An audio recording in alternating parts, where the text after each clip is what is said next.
காலைதோறும் புதியவை. வெடிக்கப்படாத வெடிகுண்டு. ஜூலை 1.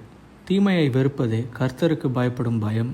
பெருமையையும் அகந்தையையும் தீய வழியையும் புரட்டு வாயையும் நான் வெறுக்கிறேன். நீதிமொழிகள் 8:13.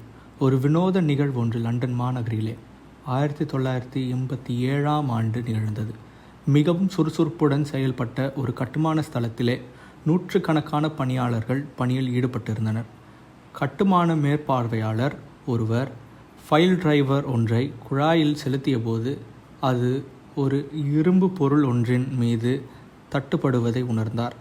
அந்த ஆழ்குழாய் பாதையில் கிடந்த அந்த இரும்பினால் ஆன பொருளை மீட்டு வெளியே கொண்டு வருவதற்கு முயற்சி மேற்கொள்ளப்பட்டது. அநேக மணி நேர போராட்டத்திற்கு பின்னர் மிகுந்த சிரமத்துக்கு மத்தியில் அதனை வெளியே மீட்டெடுத்தனர்.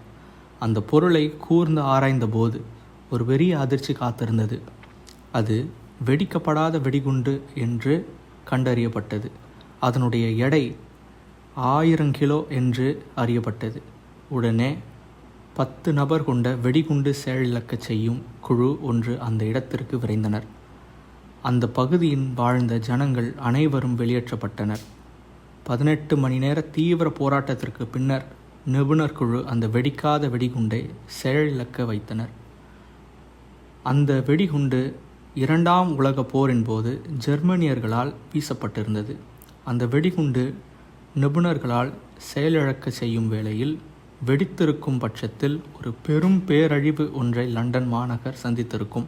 அந்த 7 அடி நீளங்கொண்ட 1000 கிலோ எடையை உடைய அந்த வெடிகுண்டு செயலிழக்க செய்த பின்னர் அனைவரும் நிம்மதி பெருமூச்சு விட்டனர். இந்நிகழ்வு நமக்கு ஒரு படிப்பினையை வைத்திருக்கிறது. வெறுப்பு என்பது ஒரு வெடிக்காத வெடிகுண்டு போன்றது. வாயிலிருந்து புறப்படுகிறவைகள் இருதயத்திலிருந்து புறப்பட்டு வரும். அவைகளே மனுஷனை தீட்டுப்படுத்தும். எப்படியெனில் இருதயத்திலிருந்து பொல்லாத சிந்தனைகளும் கொலைபாதகங்களும் விபச்சாரங்களும் வேசித்தனங்களும் களவுகளும் பொய்சாட்சிகளும் தூஷணங்களும் புறப்பட்டு வரும். இவைகளே மனுஷனை தீட்டுப்படுத்தும். கை கழுவாமல் சாப்பிடுகிறது மனுஷனை தீட்டுப்படுத்தாது என்றார்.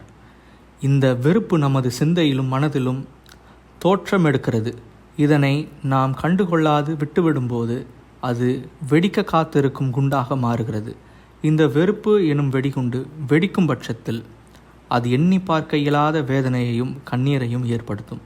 ஆகவே இந்த வெறுப்பு எனும் வெடிகுண்டை குறித்த நேரத்தில் கண்டுணர்ந்து அதனை செயலிழக்க கர்த்தர் உதவுவாராக.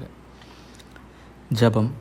மனதில் புதைந்து கிடக்கின்ற வெறுப்பினை அகற்றவும் அன்பு வளர்க்கவும் நீர் எங்களுக்கு உதவி செய்யும். ஆமேன்.